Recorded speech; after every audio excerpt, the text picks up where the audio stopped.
Welcome to this session of Thrythlind's One-Shot Adventures. I am the Game Master, Luke, also known as Thrythlind, and I will be running this session. Over the years, I have collected a large number of different role-playing games, many of which I have never gotten a chance to play, and I am still collecting now. So I have decided to take up doing these one-shot adventures as a way to try out some of these different systems and see how they work. Some of these systems will be very well known, possibly even popular.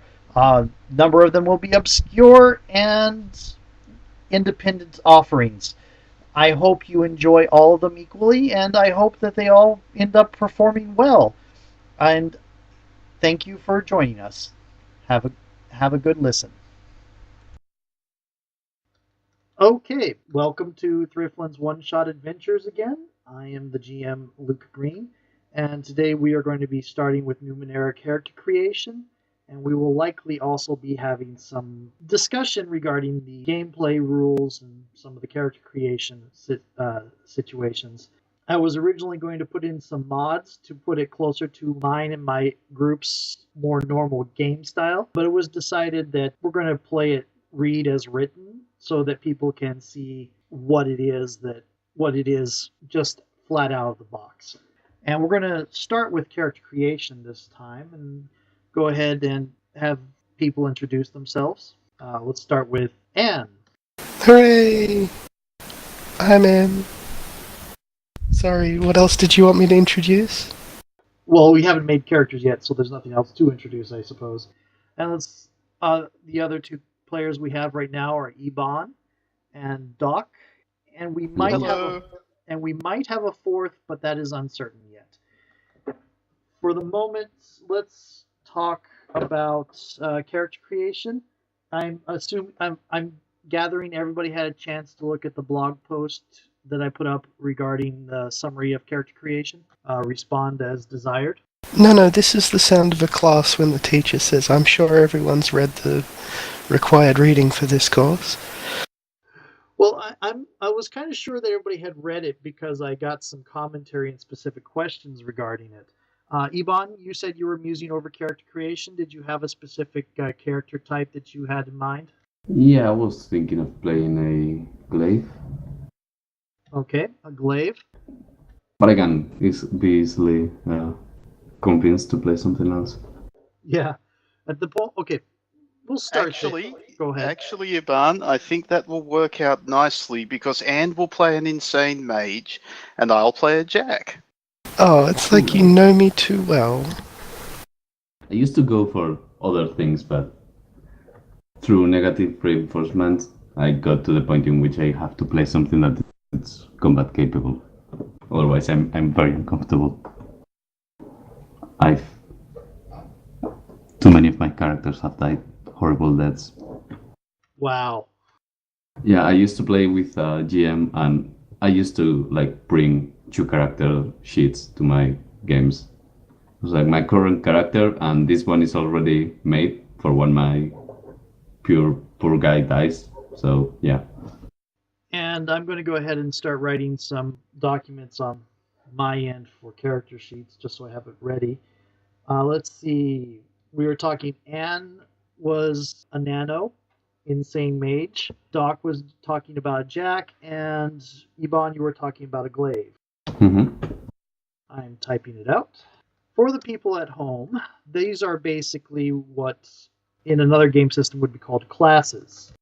There's 3 basic classes. There's the Glaive, which is the warrior, the Nano, which is the spellcaster, either priest or mage, and the Jack, which is the hybrid character. Now, to call these classes is a little bit misleading because when you get through character creation, a lot of the times you're going to have a fairly unique mashup. The character creation format is definitely one of the strongest parts of this game, and one of the reasons why I purchased it and would like to and wanted to try it.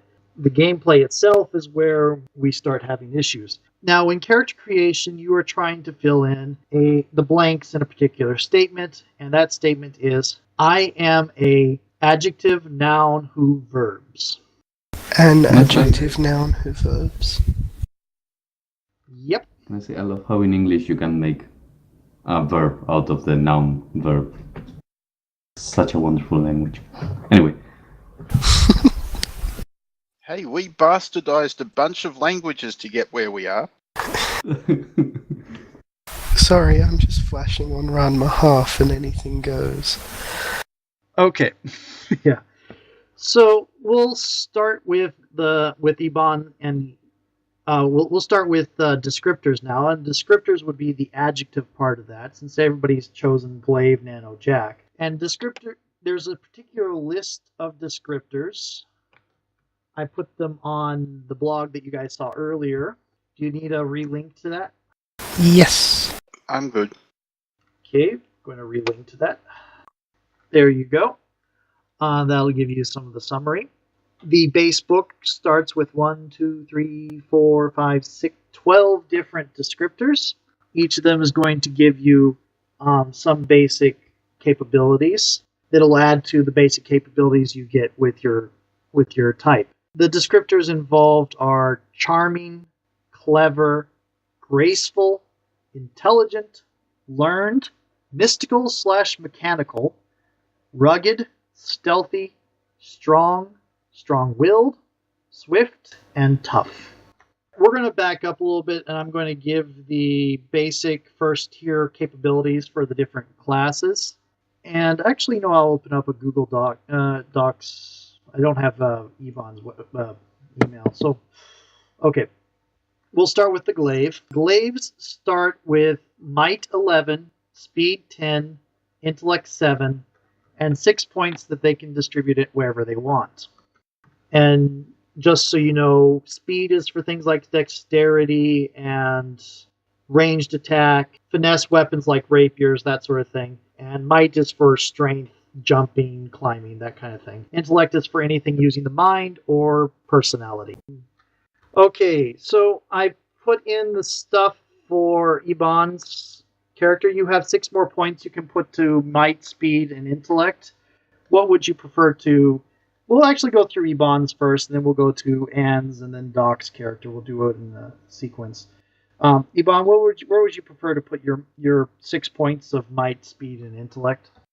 I think I'd do it 2 for each, which maybe is not the smartest thing, but I don't know. It makes you a little bit more balanced. Yeah.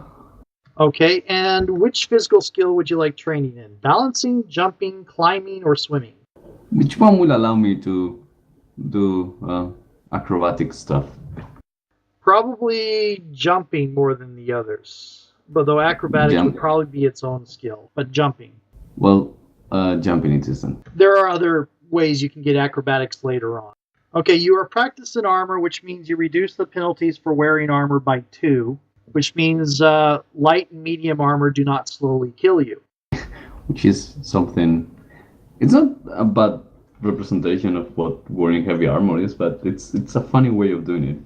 Yeah, it is. Okay, so that done. Actually, there's the equipment, but let's save the equipment until after we get everything else done. What would you like your descriptor to be? This is the adjective that goes in front of Glaive. Okay, I've considered a couple of options, like being stealthy, for example. But I think that in the end, I'm going to go for tough. Tough. Yeah. That is a pretty good choice. You get +1 armor, just naturally. I can type all this out if you want. If you want to keep... Okay, go ahead. +1 to recovery rolls. And finally, you are trained in might defense options. So when you are defending yourself by doing, like when you're resisting poisons, resisting diseases, or you defend yourself by just shrugging off a blow, you reduce the difficulty by 1 step because you're trained in might defense. Yeah, that's something I spent quite some time yesterday looking in the books. So what's the difference between might defense and speed defense? A speed defense would be dodging. I know that shields are an asset that make speed defense easier. So most of the time when a might defense is called for is poisons and diseases and things that affect, environmental effects. Okay. Got it. Okay, you also get 2 fighting moves. I forgot that. We forgot that with your Glaive. Did you have a particular two you would like? I'm not sure yet. Like, it depends a little what we do with the equipment, basically. Okay, the I'll equipment probably and the go foci. for... Okay, Yeah.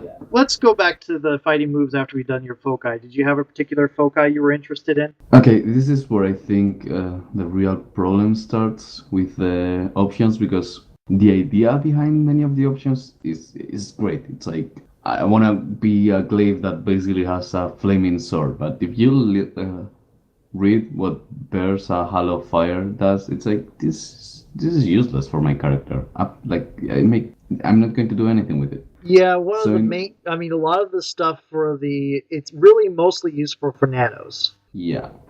Which is fine if you have options for your wizards, which is basically what it amounts for. But then the whole idea of basically you take three interchangeable parts and make whatever you want with it doesn't work. If you have some parts that are very specific for some others, I know. That's basically my issue with this. Yeah. So because I start reading the list and I end up looking at Fuse's Flesh and Steel, but that's like I've already listened to other podcasts playing Numenera, and I think I've seen three characters exactly like that. So it's like, okay, I'm gonna try to go for something else. Doc, you were But- going to say something? I was just going to say, but isn't there a book with a bunch more focuses in it? Yeah, there's a player options book, but I do not own it, so I can't speak to it, and I don't know. It's almost like it's designed to sell you more books. Yes. I think I have it here somewhere. Yeah, but I don't. So we're going to do. Yeah, that's fine. Okay. So, in the interest of having some variety, I think I'll go for Master's Weaponry. Okay. Did you have a particular type of weapon you wanted to master? Well, what does a high quality weapon do? That's another problem I have with this rulebook. It's like it says things, but then it doesn't say what those things mean. Yeah, high quality, from what I can tell, doesn't really mean anything. What you have is weapons you have light, medium, and heavy weapons. Some of them have other commentaries next to them, like see further notes, or often used two-handed. But in general, you just know whether is it a light weapon, a medium weapon, or a heavy weapon. Go from there. Well, I think I'll go for a spear. I have to find like a specific type of spear so I can show you what I mean. But Okay. I wasn't thinking of a stabby spear. Something more like I think Glaive is a thing. We got to find the words. As I remember, spears are a speed thing in this, aren't they? If you use it in melee, I think you can have the option of being either speed or might. Well, The that's mo- something they've done right. Yeah. If you throw it, it definitely becomes speed. Oh, I see. So not as right as I might have thought. Well, I was thinking a spear with a broad slashing head, basically. Okay. Right. And pretty much all the fighting moves for melee use. Yeah. Okay, so your favorite weapon is going to be the spear. Okay, yeah, you get +1 bonus to damage with your chosen weapon. So your spear does 7 damage. Well, I could use a medium spear, but yeah, I think I'll go for a heavy one. Oh, right. I was thinking spear is heavy. It's usually a medium weapon. Yeah, that would make it do 5 damage. And yeah, it makes sense to have a heavy one. Like, that's the idea. Okay. And that's Actually, I just thought of a good example of the kind of spear I was thinking about. oh, Any of you watch Game of Thrones? I do not. The other two do. Oberyn's spear in the duel? Ah, yes, the snake spear. Something like that. Maybe less wavy and... Well, it's supposed to be a nice spear, so maybe something really like that. For reference, Thrith, the spear he's talking about is rather like Gabe Weeder in Fate Zero. Oh, okay. Got it. I shall link a image. Okay, so the last thing we have left to do for you is your fighting move and your equipment. Okay, so I think I'll go for... I think it's Thrust. It gives me +1 damage. Right? Which is free for you to use because you have edge of 1. No need for weapons sounds okay. But I'm going to be carrying like 4 weapons already, so Yeah. seems a little bit redundant. A little bit, unless you're doing the monk thing, which you can do, but So I think I'll go for Bash support, basically. yeah. And the Daze is going to make Daze doesn't completely remove their action, but all their actions receive a reduction in ability. Yes, I like the images unlinked. So I had for the high quality thingy, I had a proposition. I don't know if you like it or not. Go ahead. Do you know? I don't remember the name. In Hellboy's movie, I think it's the second one, the bad guy, which is the elf. I vaguely remember. It's been years since I've seen it. He has a spear that it's basically the size of a short sword, and then he can extend it and use it two-handed. Oh, kind of think- like the monkey staff. Yeah, I'm only familiar with the Dragon Ball version of that, but yeah, a little bit. I'll go Would you with be that. okay with that? Okay. I'm fine with that. That's easily doable within the setting. Yeah, I was thinking that like something that basically extends and because magic, I mean technology. Right. And speaking of which, let me go ahead and roll up your random ciphers and random oddity while you look at the other. Where you start with an explorer's pack, a choice of light or medium armor. You can't. I'm going to suggest not taking the specials. Not or yes, I didn't. Not. Do not take the specials. I think those are kind of things that you would have to earn in game. Okay, sounds perfect.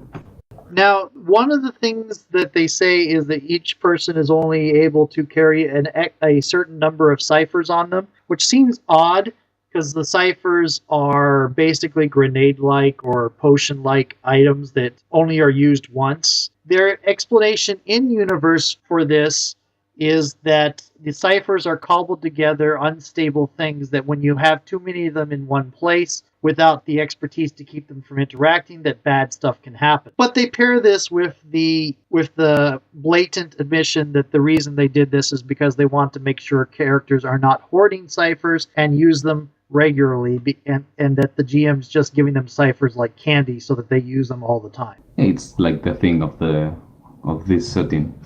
Yeah, it's like, if they're not using ciphers, they're not doing the setting right. Ciphers should be like abilities, not whatever. Okay, so you get a flame retardant wall is one of your ciphers, and a warmth projector. Is that one thing or two things? That's two things. The flame retardant wall it's a handheld device. Let me roll up the level. It is level 2. Creates an immobile plane of energy about 20 feet by 20 feet for 1 hour. Plane conforms to space available. Flames passing through it are extinguished. So you get. Can you say it again, please? It's a wall that does a 20-foot by 20-foot energy wall, puts out fires. What sort of device is it? Is it a handheld device? It's a handheld device. It's usually wearable, so a belt, a ring, or a bracelet, your choice. It's level 2. And remember, it only has one use. I think I'm going to go with a ring that I'm wearing around my neck, maybe? Okay, cool. The next one is a warmth projector, which you have at level 6. It can be a subdermal implant, a bodysuit, a belt, or an injector. It can only be used once. And it keeps the user warm and comfortable in the harshest cold temperatures for 28 hours. And during this time, the user has armor 6 versus cold damage. I'll go with a syringe for this. As for your oddity, and this is a flavor thing. It doesn't really do anything. It's just completely for flavor. If you can RP a use out of it, that would be awesome. You saw what the Knights did with the music box. Okay. Flute with buttons rather than holes so you can play music without blowing into it. Ooh, electric flute. Talk about metal. Metal as shit. Oh, Doc picked one of my favorite focuses. Okay. I am Lara Croft. I'm gonna say from now that I'm not a very good player. We're likely all to make huge mistakes in this. No, round. I mean, in character, I'm not a good flute player. Oh! So I'm learning to play the flute, and you all guys will have to bear with me. Okay, you also have 5 shins, which are coins. You can choose 2 weapons or 1 weapon and a shield, and either light or medium armor.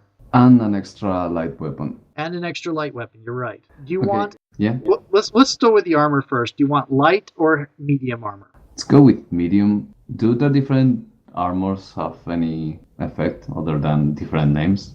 Nope, not as far as I can know. Other than the fact that they have different names and different costs, not really. I suppose the fact that one is metal and the other two aren't might result in being affected less if you run across magnetism, but that RP stuff, that's about it. Well, you don't know if they're metal because in this setting everything can be plastic or whatever because technology. You're very correct. Yes, but you can do I'll beast. look up what each thing means because I don't really know the names. Beast skin. Chainmail. It's just chainmail. Chainmail's chainmail. Beast skin is hide, basically. Beast skin. That's a brigandine. Brigadine is cured leather layered against each other. It's basically a poor man's plate mail. It uses wax hardened leather instead of metal. Well, if you don't mind, I'll just choose one when I look them up and see what they are. But I guess I'll go for the brigandine. Okay. I'm already put speed 11 in your parentheses up above. That's because while you are practiced in armor and reduce penalties by 2, the speed penalty for medium armor is 3. Yes. So, and then you have I'll go ahead and let you choose your 3 other weapons or 2 weapons and 1 shield, and I'll go on to Anne. Or Anne hasn't. Actually, I'll go on to Doc since Doc seems to already have some stuff typed in. Yes, I have been looking over the list in your blog, and basically I picked out I am a graceful Jack who explores dark places. Insert Baudry humour here. Positively ribald. Sorry, that's my weekly Sir Hammerlock update. Oh, come on, it wasn't that bad, was it? No, it was good. It was good. It was all good. Okay, now, Doc, you have 10 in everything, plus 6 points that you can allocate wherever you want. 12 in everything. And you can put 1 edge in any of the 3 you want. Speed edge. Okay. You can be trained in 1 task of your choosing that is not attack or defense. So, trained in 1 thing. Is there a list of things? There is a suggested list, but it's basically make it up as you go along type thing. Let me see if I can find the suggested list. Is there some sort of thing that helps me with identifying or appraising things?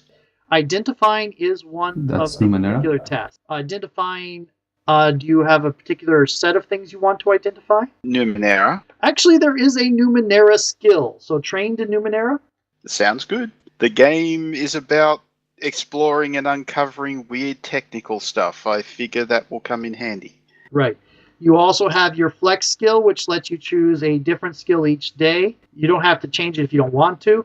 The only limitation is you cannot pick a skill you already have training in to make it specialized. Okay. So I have a second skill. Yeah, but it changes day to day. Got you. That's a jack ability. Right. Because they're the jacks of all trades. Okay. Ho-hee-ho-hee-ho. It still can't be a combat ability? Yeah, it cannot be attack or defense. Right. Other than that, you are also practiced in light and medium weapons. So if you try to use a heavy weapon, your difficulty will be increased by 1 step. Be aware that in this game, the GM never rolls a die. Everything is rolled by players in this game. Hope you don't mind me putting those down as notes. Nope, I don't mind at all. The flex skill is what changes daily, so Oh. you can go ahead and move that up there. Now, Graceful increases your speed by +2, so you get a speed of 14. Yes. I'll do the alterations. You read out the stuff. Yep. You are trained in all tasks involving balance and careful movement. Okay. You are trained in all tasks involving physical performing arts. Okay. You are trained in all speed defense tasks. And we skipped your tricks of the trade with Jack. We'll go back to that in a moment. That's fine. This is the speed defense was why I went speed edge, and well, I figured looking at Jack, yeah, not being trained in any defense, I thought, yeah, I need a defense. Yeah. Okay, so you also are, you have Explorer's Dark Places. Yep. You start with an Explorer's Pack, but you already have an Explorer's Pack because you're a Jack. So you get 50 extra feet of rope, 2 more days of rations, and 2 minor glow globes. You are trained in, there's 5 of these here. You are trained in searching, listening, climbing, balancing, and jumping. Okay. Go ahead and where you have trained in balance and trained in balancing, remove that and underneath put specialized in balancing, which is as high as you can get with skills. It reduces the difficulties by 2, just by existing. Yes, and if you go above that, it's wasted. Yep, which is one of my problems with the system. But I know, I'm just still pointing things out. and sometimes you can't help but go, if you're not careful and look ahead, sometimes you will find when you level up, you get a training through your focus that you get no benefit of it because you already got specialized in that training. Anyway, that covers your focus, your descriptor, and almost all of your type. We just have your tricks of the trade. We haven't picked backgrounds yet either. I'm going to save that for when we got the stats all worked out. Or connections. Your options with tricks of the trade are Bash, Hedge Magic, Pierce, Practiced in Armor, which is the same as what the Glaive has, Skill with 1 defense, Thrust, and Trained without Armor. These are in your blog, if I'm remembering right. Yes, they're all in my blog. All right. So background. Background is pure fluff. Right. We're not picking that yet, though. Right. Gotcha. So I get to choose 1 trick of the trade. Indeed. No. Two tricks of the trade. 2 tricks of the trade. Cool.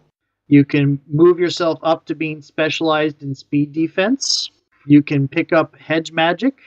I'm not going to go hedge magic. I'm not going to go bash. I'm not going to go practice in armor. I won't go.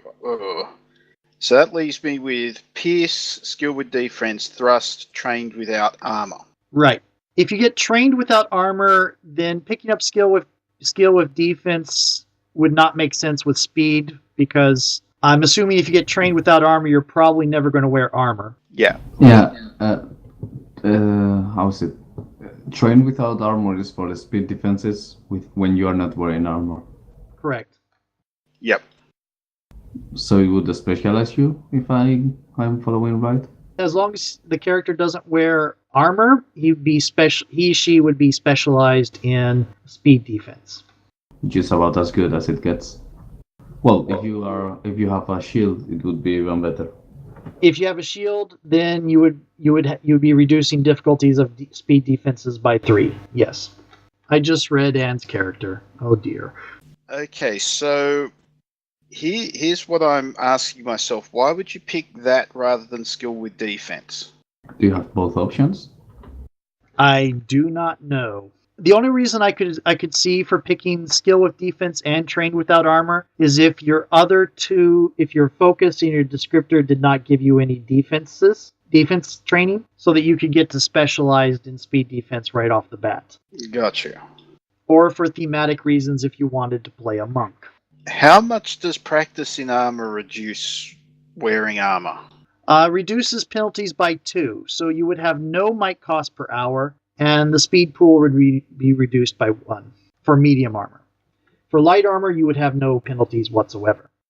Not gonna lie, that sounds good, but that's might defense that armor adds to, isn't it? Armor does not add to any defense. It reduces damage taken. Gotcha.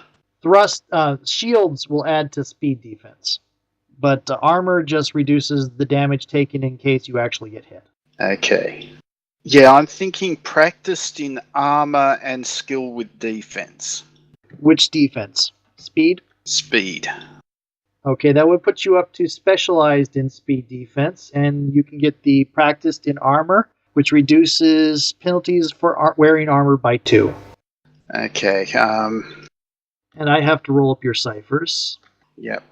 Okay, and specialized in speed defense. Yep. Tell me when you're ready to hear a list. I'm ready. Okay. The first you've got a sleep inducer and you've got a teleporter. The teleporter, there's a parentheses note next to it that says traveler. Okay.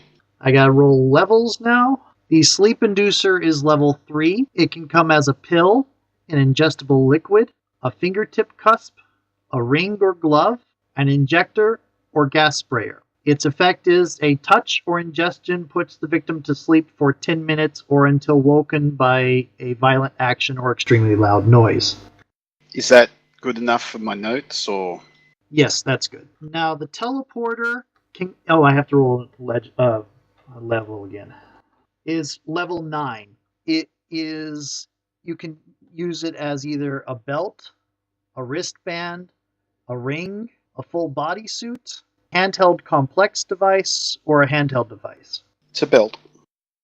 Okay. User teleports up to 100 times... it's going to be 900 up to 900 miles to a location he has previously visited. He arrives safely with possessions, but cannot take anything else with him. Okay. Quick question, do backgrounds have any mechanical effects? Not backgrounds, I don't think so. Connections, I think, do. Or am I mistaking this with another game? Like, do they give you XP? Connections do have mechanical effects, unfortunately. Backgrounds do not. Those are pure fluff choices. So yeah, backgrounds do not have mechanical choices. For your oddity dock, you have a bracelet with a tiny bell charm that rings like a massive bell when intentionally rung. A bracelet? It's a bracelet. Has a very tiny bell on it. If you intentionally ring it, it sounds like a massive tower bell. Okay. And aside from choosing your equipment, which I'm not sure, actually I think you may have already done, or I may have been watching Anne do that. No, you have not picked equipment yet. I think I listed what the equipment available was on the blog. Do you mind if I go on to Anne right now? No, I do not mind. Where is it on the blog? It should be for the Jack. I found it. It's cool. Okay. Okay, Anne. Hi, Thryth. With your murderous Nano. I murder. So, Anne, I am a swift Nano who murders. Let me look up the benefits and stuff for Swift, because it doesn't look like you actually wrote them down. You realize you do also have training. Actually, let's start with Nano. Make sure you got everything there written. I don't have training. Nano clearly lists no training. Sorry, can I ask a quick question? Shoot. How much equipment do I choose? Clothing, 2 weapons, light armor, explorer's tools, pack of light tools, 2 random ciphers, etc. You just get all of that? Yep. It says if you chose a ranged weapon, you get 12 pieces of ammunition. Do I choose a weapon? You have 2 weapons you can choose. Oh, I see how it works. Okay, cool. Thank you, sorry. Nanos get training in Numenera. Well, why does it not say that? Did I not put that down? There's a blank spot underneath carry up to 3 ciphers that should say that. It must have gotten erased by accident. My apologies, I did not edit well enough. I was ending up going up and down. I must have accidentally erased the wrong thing. On to Swift. I was looking at the skills of the other characters, so it's like, I'm trained in this and I'm trained in that. I know how to jump. And fight. And murder, I guess. I am Skill Monkey. Yeah. Okay. I'm pretty much the tank. Yeah. You took tough, so you didn't get you got a skill in might defense. Is considered a skill. Yeah. You are trained in initiative actions, and you've already added the +4 speed. I have. You are trained in running. That's good, it'll help me get away from the wild dogs. Okay, however, and you might want to hit enter again so you're at a different place. You have an inability with balance. Yeah, balance tasks are 1 level more difficult for you. So if it would be a level 3 balance task for everybody else, it would be a level 4 balance task for you. You're quick, but you kind of overextend yourself sometimes. What you're saying is that I'm no Rama. No Ranma, yeah. For murders, you're going to... Your first power, your tier 1 thing is called Surprise Attack. You are also trained in Stealth and Disguise. And you get a ability called Surprise Attack. If attacking from hidden vantage with surprise or before an opponent has acted, You reduce the difficulty of your attack by 1 step, and you inflict 2 additional points of damage. With additional equipment, you get to start with a disguise kit and 3 doses of a level 2 blade poison that inflicts 5 extra points of damage. Because you have intellect 1 edge, your onslaught actually costs you 0 and your scan costs you 1. I know. Just making sure. Okay, so that should cover all of yours. Looks like you've already gone through and gotten the equipment. Pink Yes, flowery I really do have 1 Gatlin waffle iron. 1 Gatlin off waffle iron. So now I get to do your 3 ciphers. Your 3 ciphers are detonation, flash. Detonation, massive. Detonation, sonic. Imagine that, the assassins carrying grenades. So I'm reading this as I can cast flare, or flashbang as the case may be. Once, yeah. And I can cast... Please tell me massive is like level buildings. Let's see. Massive explodes in a short range radius, inflicting damage equal to the cipher level. Roll for type of damage. It has a 200-foot range. Yeah. Everything else is immediate radius, which means like 3 foot. The massive is a short range radius, which means out to about 50 feet. Okay. How much? What are the cipher levels then? What are the Okay. descriptions for everything that you've just given. Okay. The detonation flash is going to be level 7. It can be a wristband projector, or an explosive device or ceramic sphere, which is thrown, or a handheld projector. The projectors are long range, the thrown versions are short range. It bursts in an immediate radius, blinding all within it for 1 minute. Okay. The massive is a level 5 that can be either a wristband projector or a handheld projector, your choice. It explodes in a short range radius. Short range is up to 50 feet. Inflicts 5 damage. It is a cell disrupting detonation, so it only harms flesh. That's a nice grenade. Very friendly. The sonic is a level 6. Can be a wristband projector, which is long range, or an explosive device or ceramic sphere, which is short range, or a handheld projector, which is long range. It explodes with terrifying sound, deafening all in an immediate radius, which is again 3 to 4 feet, as much as 5. Anybody who's close enough to be in melee with wherever it lands will be affected. You were 2 points off of getting a singularity detonation. Aww. You should just give it to her as an extra and see if she explodes for the too many ciphers. It's like, there's a rolling on the cipher danger table. There's an odd smell coming from your cipher. You're sure it's nothing. Yeah, brace for Tiny Tina quotes. Your oddity is a feathered hat that occasionally makes bird noises. On its own? Yes. That doesn't seem like a very good item for a assassin, which basically she is. Imagine she sneaking behind someone and then off goes the bird. That's the assassination alarm. That's how I know when to attack. So I assume the blade poison can only be used on blades, yes?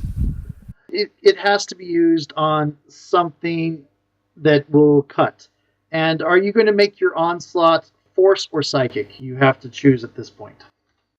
Good, Do you? because I was I going think you to can- ask you that. I'm going to make it as psychic as psychic. I thought you Okay. could use it either way. No, the wording is that you have to choose. The scan is everything in a 10-foot cube, actually, not a 1-foot cube. That was a typo. I promise. Unfortunately, we don't have any lycanthropes that we have to scan this time. Do we all listen to Knights of the Night? Everybody but Anne, I think. I have not listened to their latest one. Would that be Dresden or the new campaign of World of Darkness? World of Darkness, I haven't started it yet. I have been waiting for it, though. It's just finding time. I Okay. haven't done much yet, so... Alright, so Before we get to choosing backgrounds and connections, I've got two particular adventures that I can run fairly well and are fairly short. One is called The Beal of Borogal, and it is a fairly scripted railroaded adventure with about 7 encounters that takes place along something called the Wandering Walk. The other one is a adventure that takes place at a town that's built on top of a bunch of sunken ruins that strange stuff has been happening, and they want you to examine the ruins to see what's going on with them. Because the ruins used to provide them this really nice warmth all throughout the year, but suddenly bad stuff has been happening. People disappearing, things getting really too hot or freezing cold, weird toxic sludge appearing. So we play maintenance? Yeah, so We are the those plumbers. are the two adventures I have option is a ruin spelunking or a thing where weird stuff is happening along the route of a famous pilgrimage that goes like pretty much around the entire continent. Well, someone made a character that they describe as Lara Croft, so I'm not saying we should play the ruins, but... Yeah, the ruins. I mean, they both sound interesting. I'll go ahead and read the background on both of them. Those who built the town of Druisi on... This is the second one. This is the ruins exploring one. Those who built the town of Druisi on the half-buried hulk of an ancient unknown structure probably chose that place because they knew of the boon it would bring their families. Heat rises constantly from the synth and steel hulk year-round, warming homes, cooking food, and saving lives during the winter. If those who built the town also knew of the potential dangers their buried structure might someday bring, they turned a blind eye. But no more. After a recent earthquake, more of the wreckage has been revealed, including an area where the metal seems to have rent apart, leaving small openings in the side. The people who live on the surface know only that their once coveted warmth is now alternately freezing and boiling, and that a dark orange liquid sometimes seeps from the earth into the floors of their homes, and that some residents of Druisi have gone missing. The town leader is attempting to keep a tight lid on the tragedy, but members of the Hosea, a small religious group forecasting doom, are prophesying that a great evil is awakening in the earth and coming for those who have abused its power. Sounds alright. The second one is far out in the beyond, which is the wilderness, lies a town called Embered Peaks, nestled in the palm of a mountain range that looks like a giant seven-fingered hand. The dark peaks form from which the town takes its name, Embered Peaks, is a simple community inhabited mostly by merchants, farmers, and pilgrims seeking a few days' respite from the wandering walk. The town is headed by a group of priest-like magistrates called the Devoirs. I don't know exactly how I'm supposed to pronounce that. It looks like it's Devoirs. Embered Peaks might be a simple place, but it has something no other town has. There's rumors of a machine there's a machine that allows residents to talk to the dead. Well, perhaps talk is too strong a word. This machine, which lies far beneath the ground and has a name that the townsfolk never dare to whisper, allows them to briefly connect the brainwaves of the recently deceased and ask one question of the reanimated cadaver. Oddly, the cadaver always answers the question with a lie. And recently there's been some contention. Weird things have been happening. Animals in the area have been acting very strangely. Some people with specific mental capabilities have been affected as well. The characters are traveling along the Wandering Walk, which is a pilgrimage route through the Ninth World. No one knows the exact length of the wander, nor can anyone point to its exact beginning or end. Many people speculate that the wander is actually a closed circle that encloses the whole of the Ninth World, and that some travelers, especially those with enhancements or otherworldly attributes, have been trekking its eternal loop since before recorded time.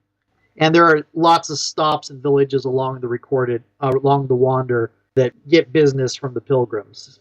Different reasons for going into the wander. Some are those who follow the wander for religious, spiritual, other reasons are called peregrines, or just birds, though that can be derogatory. Although some are all going along the wander just so that they can get lost, because it's an easy way to get lost, or because they think it might be a shortcut, even though a lot of the passages are dangerous or really hard to find. And then there are people called skulkers who are going along picking up things from the bodies of fallen pilgrims. And that's the background and situation of the other adventure. So, Tomb Raider or Journey to the West? Pretty much. I was thinking Torchlight or Journey to the West, but yeah. If Journey to the West were a lapping track, apparently. Because I subscribe to the closed circle theory. I don't mind either way. I don't mind either way. Looking at our characters, the tomb raiding one Yeah, you don't sounds have like this it suits us. Right, you don't have as much social, which would be more, which a lot of the social stuff would be, if you had more social, the other one would be more in tune with what you can do. What do you mean we don't have social? We can kill people and then ask their cadavers, right? Shoot first, ask questions later. Yeah. Yes, we can shoot them and ask them one question to which they will lie. Well, I take that as meaningful social interaction.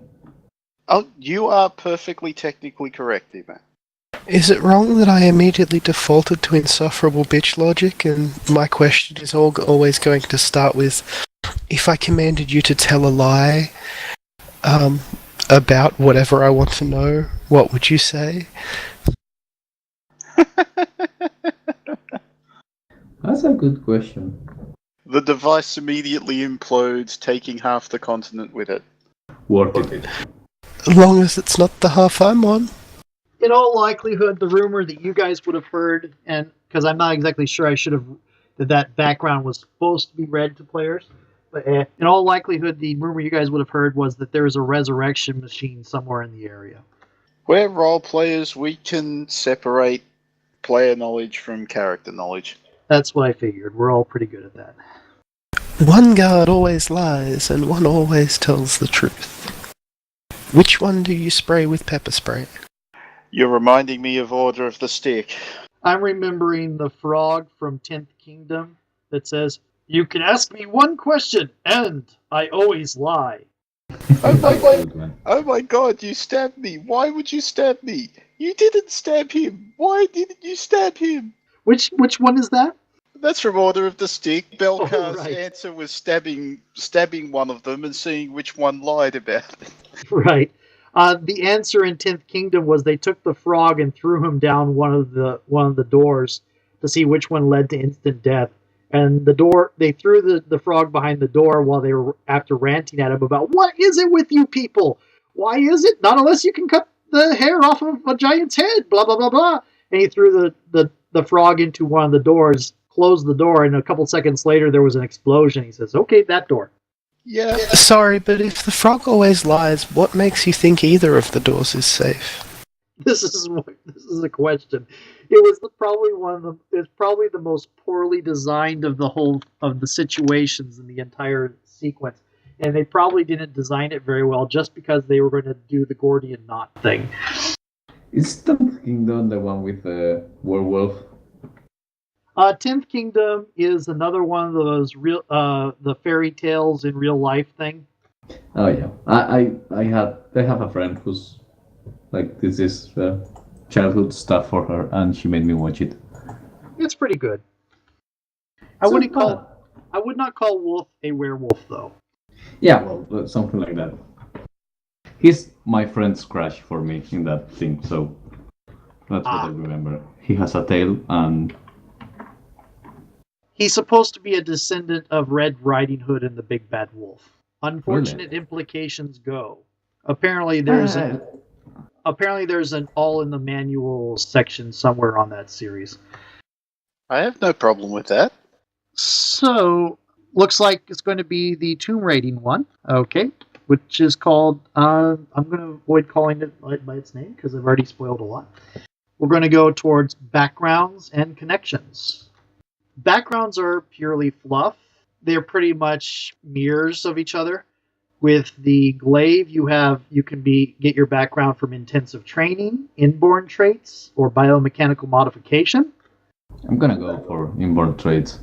Inborn traits, so you're a mutant or a genetically modified thing, or yeah, that one.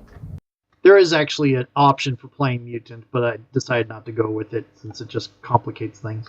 Okay, I'm going to go ahead and roll one. Do you mind if I roll 1d20 for you to give an extra background trait thingy? Guess no? You can roll it if you want. I don't mind. I'll just listen to what you pick up.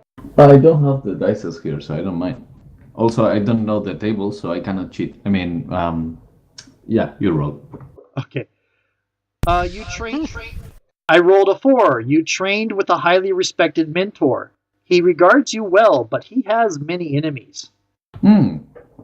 That table, okay. I'm fine. That's why I'm traveling with these people.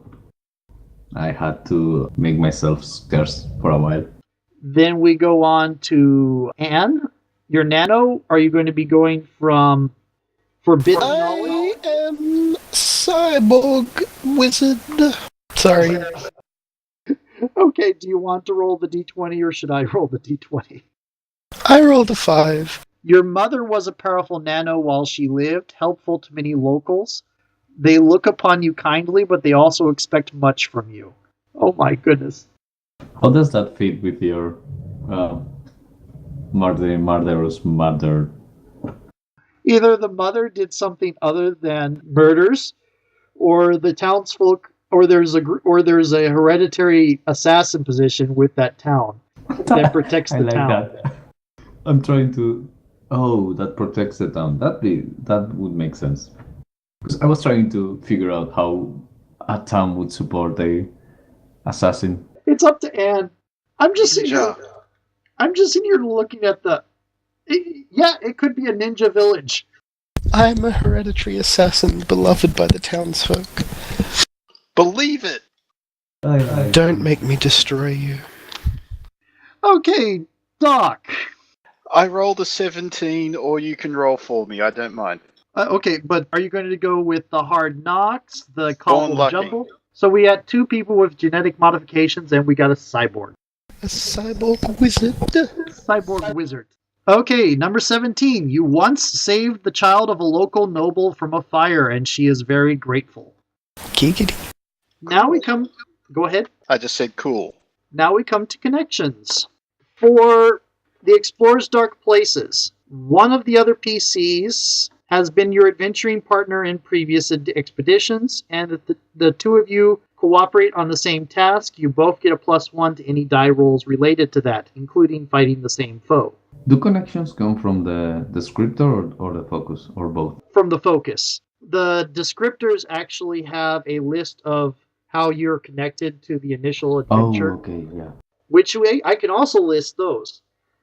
I'm doing the connections first. We can actually, since we're spending most of this first one on character creation, I'll go ahead and go to the descriptors, links to initial adventure as well, but we'll get to that in a moment. So, Doc, you would need to pick either Anne or Iban's character, and you've been adventuring with them for long enough that when you cooperate, you get a +1.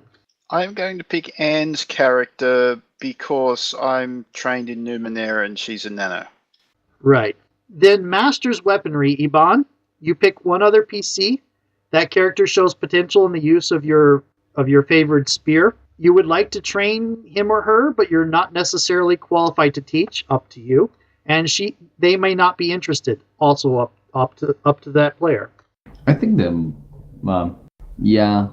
the assassin would make sense. The Nano Assassin? Yeah. With the 7 might?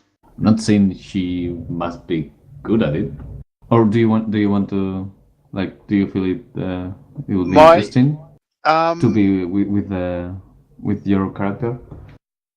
I would be fine with it as a connection to my character. I was just going to point out the logic thing of you recognize that a character has a talent in a certain area. That kind of means that they have a talent in that area. Yeah, I guess it makes sense. Yeah, I'm sorry, Iban. No. It's okay. All right, yeah, well done. I guess I've seen the Nano. I mean the Jack. Okay. Use a spear, and it's like Okay. The last one is either Iban or Doc knows Anne's real identity, profession, and background. It does not have to be Doc's character, even though you've worked with her often, apparently. That's what I was thinking. That was amusing because I'm, a renowned hereditary assassin beloved by the townsfolk. I was going to point that out. So, I think it would be kind of cool to make Doc's character this slightly situation blind person who I've worked with for so long and hasn't realized I'm not just a ruin hunter like she is. That sounds cool. So Iban's character, you know that she comes from this family of assassins. Theoretically, so does everyone else, given I'm well loved by the townsfolk for my work as an assassin. I am still trying to wrap my head around that, but I like it. It's such an odd combination. I think technically most gaming parties would re-roll that, but it's kind of perfect for your insane mages. Okay. I'm trying to figure out somebody giving a tour of the town. It's like, yeah, that's the bakers. Oh yeah, there lives the family of butchers. Oh, that's our town assassin. Our town She's very assassin, nice. cyborg wizards. Yeah, she's very nice. Says while looking around. The baker comes by with a rack of cookies and says, "Oh, there was this merchant that shorted me on the way through town the other day." This is reminding me of the city of thieves in Adventure Time. Not sure I've seen that one, but I can imagine. Okay, so descriptors. Links to the initial adventure. Graceful, since that's, I think, the first one on the list. Okay. Initial link to the adventures. They give 4 options. 1. Against your better judgment, you joined the other PCs because you saw that they were in danger. 2. One of the other PCs convinced you that joining the group would be in your best interest. 3. You're afraid of what might happen if the other PCs fail. 4. There is reward involved and you need the money. Come on, join our quest. I promise we're not assassinating people. There's reward involved and I need the money. Okay, on to Swift. Against your better judgment, you joined the other PCs because you saw they were in danger. One of the other PCs had convinced you that joining the group would be in your best interest. You're afraid of what might happen if the other PCs fail. There's reward involved and you need the money. This sounds familiar. I'm noticing a pattern. I'm going to say Doc's character totally convinced me it was in my best interest.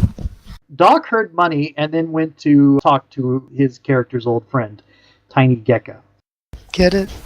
It's a play on Tiny Tina. I get it. Okay, on to Tough. Number 1, you're acting as a bodyguard for one of the other PCs. 2, one of the other PCs is your sibling and you came along to watch out for her. So much. Okay, number 3, you need money because your family's in debt. Number 4, you stepped in to defend one of the PCs when that character was threatened. While talking to him afterwards, you heard about the group's task. Okay, so seeing as we established that I sort of ran away because the enemies of my master or my competitors or something didn't wish me well. I guess I'm an outsider, so I'm not as anybody's brother. Okay, nobody's brother. Unless, if any of you have a good idea about this, just throw it because I'm not sure. You could be a brother. Your master doesn't have to be in the same town. If you were Tiny Gecko's brother, then that would be how you know she's an assassin. Or either that, or I've been into town. Because I really like the idea that it's an institution. It's like everybody knows. Yeah, that's our assassin. She's nice. What do you think, Anne? Should we be brothers? I can live with that. Although I think that the second part, you came along to watch out for her, shouldn't apply. Well, you don't have to choose that one. There's also, you stepped in to defend one of the PCs when they were threatened, and then when talking to them afterward. I like the idea of us being...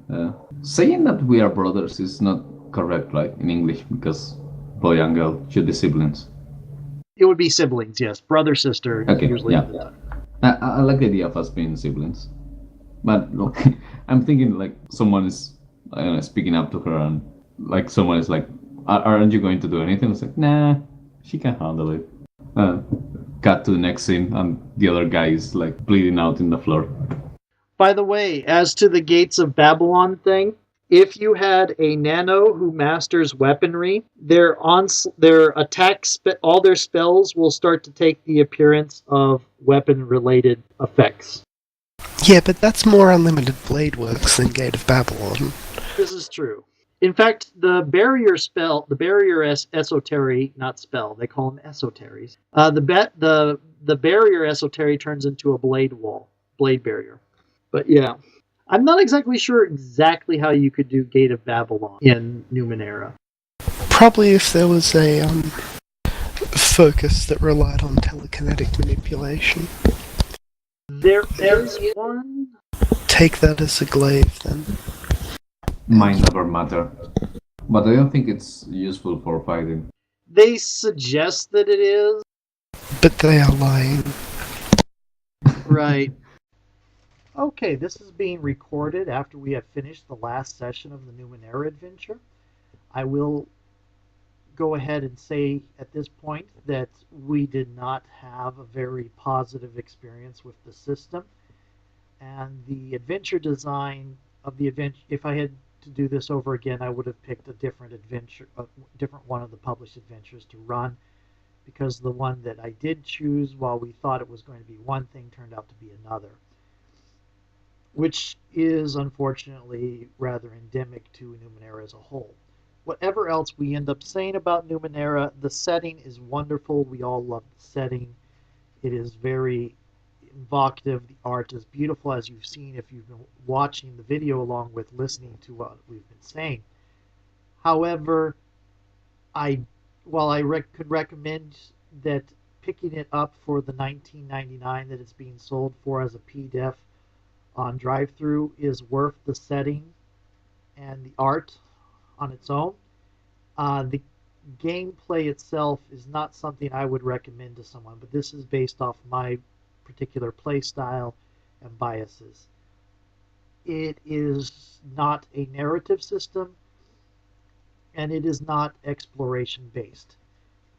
This is counter to the way they advertise themselves. Numenera is advertised as being exploration based and narrative. It is really very gamist. A lot of the systems are very blatantly gamey, and the kind of things you would run into in some video games. I'm not going to make the MMO. It's like an MMO comparison, because pretty much every tabletop role-playing game that uses templates like classes or levels is like an MMO. However, I will say that the gameplay it supports best is not the one that my group enjoys the best. In fact, it's a game style that we don't like. We are aware there are several people out there that thoroughly enjoy Numenera, and good for them. So, for people that like our playstyle, I recommend it for the setting, but I recommend you use mods to the system, or you use a separate system like Fate or something else to actually play the game. Thank you.